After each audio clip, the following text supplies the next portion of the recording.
we've heard a lot of conversation online about trauma, and also we've seen that people are now, using that word a lot more.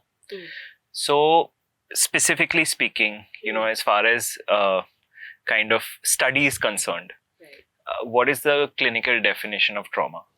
Okay. So my very, very favorite reference to explaining trauma to anybody for that matter is the work of Gabor Maté. And what Gabor explains is that trauma is your response to something that has happened to you. It is not the thing that happens to you, but it is your body in response to what has happened. Right? We all have different coping mechanisms.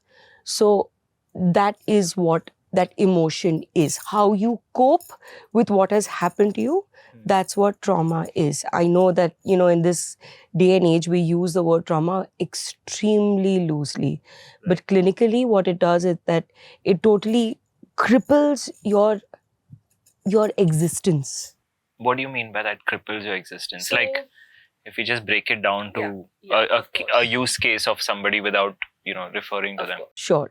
Let's just talk about it broadly then. So let's just say that there has been, let's say some sort of abuse, for example. It could be physical, it could be verbal, it could be sexual.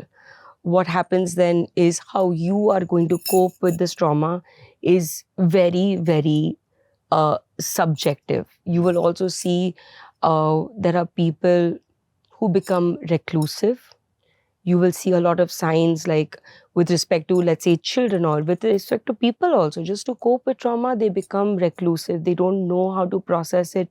They also get very detached. That's the thing about trauma. It detaches you from yourself. And people who come as victims of abuse and have experienced trauma, what we do with them is that we are constantly trying to reintegrate them into themselves again.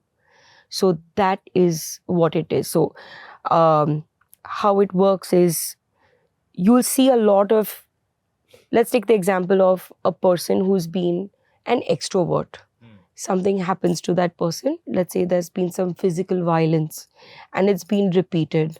You will see this person that there are times that you will become recluse. You will also change the way your energy is outwardly. You might not talk to as many people. You might not go out as much. You might not, you're eating, you're sleeping. All of these things take a hit. The primitive things take a hit.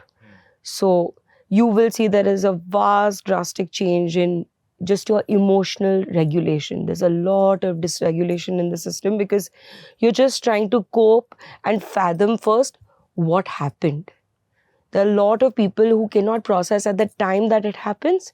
They're not able to process it. Like we were talking initially, right? We have fight, flight, freeze, and fawn. A lot of people are able to fight it. A lot of people are able to sort of run away from it. Okay? And these are all coping mechanisms. There's freezing.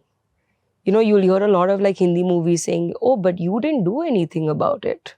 How come? How come you didn't at that point in time? It's because your nervous system froze. That is the response that you have. And then there is fawning. People speak very little about fawning. You befriend the thing that is attacking you. Unfortunately, that's a coping mechanism that a lot of people have.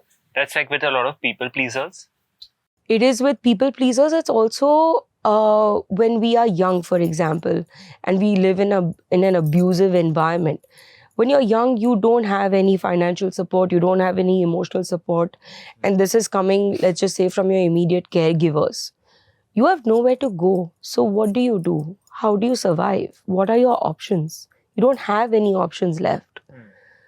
So somehow your system just learns to make it a friend, which is very warped when you actually listen to it.